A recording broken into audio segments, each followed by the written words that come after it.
Hi everyone. Today we're going to talk about graph contrastive learning and we're going to use it for movie recommendations. So let's get started. In my last video, I talked about LightGCN. I said that it was an extension for GCN by extending GCN to recommended systems and removing nonlinearities. Today we're going too deep into this path. Apparently I'm not interested in this path. So there was a paper called Simple Graph Learning that came out in 2021 that used graph augmentations, contrastive learning. They added a contrastive learning loss to the model. We will talk about all these details in a minute, but let's see how these papers are different from each other.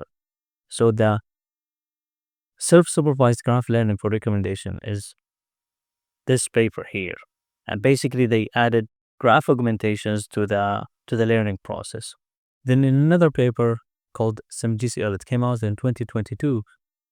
So they basically asking if graph augmentations are necessary for the learning process. So what they have done, they kept the contrastive learning loss and they just added noise for the contrastive learning loss. So this is how these papers are all related and this is their contributions. From my point of view, contrastive learning is basically you have one original view, which we called here an anchor. So you have one user and you create two views of that user. One is a positive view and one is a negative view. So for example, this is user number one in movies dataset. Okay. The positive view of user number one is basically the embedded vector of user number one and we add noise to it. A negative example of user number one is user number two. So we want the distance between user number one and user number two as far apart, and we want the distance between user number one and user number one plus noise to be closer to each other. So this is what basically we are doing. Before we are doing only BPR loss, which we just score the positives and the negatives and see the difference, and we calculate the loss and update the model. Now we're adding another loss to the model, which is the contrastive learning loss. So this is how LightGCN training process. So it pulls out the users, the positive items, the negative items. It computes the BPR loss between positive items and negative items. We want the positive items to be as high as possible, and we want the negative items to be smaller. Then we backward to the next batch. What SimGCL and basically self-supervised graph learning has done, they added another loss. It's called contrastive learning loss. So alongside BPR and the regularization loss, they added the contrastive losses. So we compute all these losses, we sum them together, and we do the backward process again. So this paper, self-supervised graph learning for recommendation, they started the contrastive learning process for recommended systems using GCN. So this is what they are suggesting. They are suggesting edge dropout and random walk, and basically you change the graph. You change the graph, the original graph. You drop out some edges and you drop out some nodes. But then this paper came out. Actually, this is the first version of the paper. This is the second version. They have a journal paper. This is the second version. It came out in 2023, a year later. This is a more comprehensive, but we will go through this one, and we will use this one for this video, the first paper. So they ask in here, do we really need augmentations when integrating CL with recommendations? So to answer this question, we first conduct experiments with and without graph augmentations respectively for performance comparison. The results show that when the graph augmentations are absent, the performance is also comparable to those with graph augmentations. We then investigate the embedding space learned by non-CL and CL-based recommendation methods. By visualizing the distribution of the representations and associating them with their performance, we find that what really matters for recommendation performance is the CL loss. They did not perform graph augmentation. They did not drop out edges. They did not drop out nodes. What they have done for contrastive learning is basically adding noise inside the model, adding noise to the embedding. They didn't touch the original graph. They just add noise to that embeddings. So this is the start of the code. It's basically the same code I used for my LightGCN video, but I changed the LightGCN class to SimGCL class, and we will see how the performance changes. So I'm importing the Kaggle dataset, then I'm preparing the dataset, the main data, the training data, test data, and the movie names. Then I'm defining a mapping because the users are going from 1 to 943. I'm defining a mapping to go from 0, starts from 0 for both movies and users. Then I'm defining the training interactions, which basically is the graph, and I'm defining test interactions for testing. And this is how I'm computing the adjacency matrix. Basically, this is the adjacency matrix. These are the degrees, and this is the normalized adjacency matrix. This is the heat map for the first 10 users. What are the movies they watched?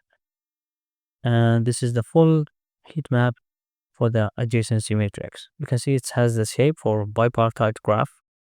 This is the users interacting with movies, and these are the movies interaction with users. And here is the SimGCL class. I basically borrowed this one from this class.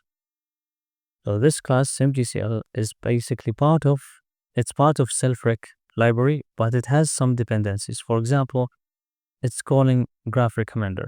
So to remove these dependencies, I prompted Grok to remove these dependencies and just to keep everything contained in one Jupyter notebook, just to test SimGCL. So I kept the same functionality. I removed the dependencies. Basically, it's this class here calling BPR loss, autoregularizer loss, and InfoNCE loss. Put these as they are, and I kept the logic the same, and just remove the dependencies. So this is a training process for SimGCL, and this is called SimGCL encoder, which has the forward function. So the forward function for SimGCL. So the first thing you notice different from LightGCN is it has this argument perturbed, which means that are we adding noise or not? So this is the embeddings, the user embeddings, the item embeddings, and this is the attention to keep all embeddings. And for the number of layers, if perturbed, we're adding noise, just random noise. Then we're appending to all embeddings. After we finish all the layers, we're just calculating the mean over all layers. So basically, if you remove this part here, it's basically LightGCN. But the forward function is the same. It's mostly similar to LightGCN, but the difference is in the training process, how we are computing the loss and how we are adding the loss. If you go to this function here, training, we're pulling out the users, the positive items and negative items from the batch, and we're getting the user embeddings and item embeddings from the trained model, and we're splitting them into user positive items and negative items. We're computing the recommended loss, which is the BPR loss. We're computing the contrastive loss, adding everything together and doing the backward pass. So this function, I split this function into multiple cells in Jupyter Notebook. So this is a visualization of positive pairs and negative pairs. I already explained that in my previous video on LightGCN. So this is the hyperparameters, and this is we initialize the model. So this is a PPR loss, computing positive scores, negative scores, and the loss, and averaging the loss. And this is the regularization loss and InfoNCE. Here is the training loop. I'm just adding these variables just for plotting after the training loop, but mainly the logic is the same. So BPR loss, contrastive loss, autoregularizer loss, adding everything together, and the backward pass. So how these losses are really working? Let's talk first about BPR loss. You have figures here. So for BPR loss, we're pulling out the users, we're pulling out the positive items and negative items from the trained model. And for the positive scores, we're multiplying the users by positive items, and we are summing across the columns to get to one column vector. Doing the same for negative items, computing the difference between positive items and negative items, and we're taking the mean of the difference, and this will be our PPR loss. So in simple words, this is by the way the mathematical formula for PPR loss. So in simple words, we want this part to be much higher than this part. This is basically BPR loss. But what the people in this paper are saying, self-supervised graph learning recommendation and another paper, our graph augmentation is necessary. They're saying that PPR loss is not enough. We need another loss. We need to optimize for another loss to improve the model recommendation. So they proposed to have a contrastive learning loss, which is something called InfoNCE. So in InfoNCE, this is a mathematical formula for that, but this is basically what's going on. We're passing the users and positive items. We don't touch, for the contrastive learning loss, we don't touch the negative items. We're only passing the users and the positive items. So for taking the users and items, these are the user and these are the positive items, we are creating two views of the graph. User view number 1, item view number 1, user view number 2, item view number 2. Then for user contrastive loss, we're passing the user view number 1 and user view number 2. And where for contrastive loss, we're passing the positive items for view number 1 and positive items for view number 2. So what happens is for view number 1, users and embedding dimensions, and view number 2 is the same user for embedding dimensions. Inside InfoNCE, we're first normalizing, then we are taking the dot product. This will be the cosine similarity between two views of users. We're performing softmax to all the elements in the matrix, and we're taking the diagonal. Why we are taking the diagonal? Because the diagonal is basically the positive views. This cell here represents two views for user number 1. So this user, it's his positive view is this one, and everything else is a negative view. So that's why we are dividing by all negative views. So this is the mathematical formula here. So you're dividing Zi times Zi, which is the two positive views of the same thing, over everything else, Zi, Zj. So this is user number 1. This is his view in the second view added to noise, and everything else is negative. This is user number 2. This is his view in the second view, and everything else is negative. And that's why we're taking this and we're returning the mean similarity. And we're doing this for the positive items. The point is that we want to train the model over multiple possibilities of different views. So one positive movie and one positive user, and we're creating noise of that just in case if that noise appears in the test set, and we want the model to be generalized to that. So what we are doing is that we're presenting one movie and we're adding noise, and we want the noise, the movie plus noise, we want them as close as possible, and we want the movie and movie number 2 as far apart. So this is what contrastive loss is doing. I know it sounds messed up because we're using positive and negative for contrastive loss, and we're using positive and negative for recommender systems, but these are totally different. So the positive and negatives is just the links in the bipartite graphs, and the positives and negatives in contrastive learning are just basically what is the representation for the anchor and what's not a representation for the anchor. So it's kind of messed up and it's kind of confusing when I started learning it, because everything is using positives and negatives.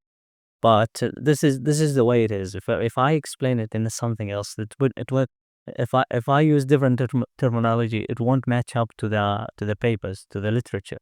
So I had to keep the same terminology, and I had to give the same confusion. So that's why it's confusing sometimes.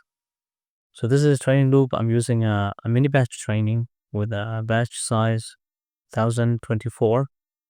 We're pulling the users, the positive items, and we're randomly creating negative items. And we're getting the user embeddings and item embeddings, are splitting the item embeddings into positive items and negative items.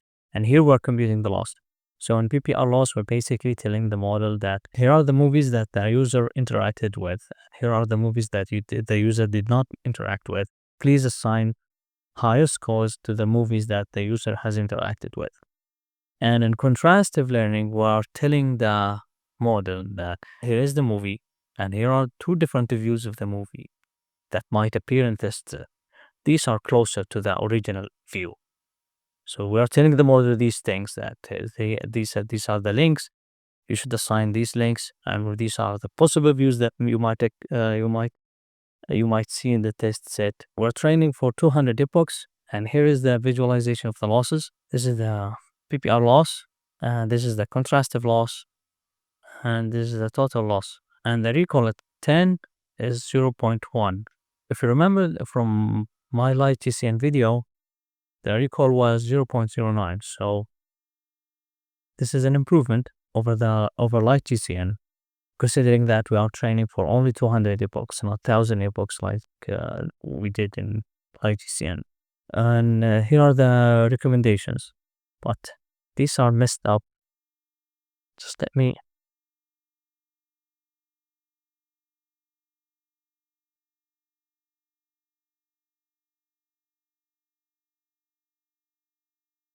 So these are the recommendations for user number 4. These are the top recommendations sorted by the score, and I don't trust the model, so I have to check by myself. This is the item, this is the training set, and this is the test set. Item 300, Air Force One, 1997. Item 300, Air Force One, 1997. It should be in the training set for user number 4. So for user number 4, here's the training set for user number 4. Yes, he watched item number 300. So this is a mess because it's already in training. This is a mess. Training, this is a mess. This is a mess. This is also a mess because it did not appear in training or testing. And this is a hit. So movie ID 288. Movie ID 288 is Scream 1996. Yeah, it's Scream 1996, and it appears in the test set for user number 4. Test set for user number 4, 288. And this is also a hit. Liar Liar 1997.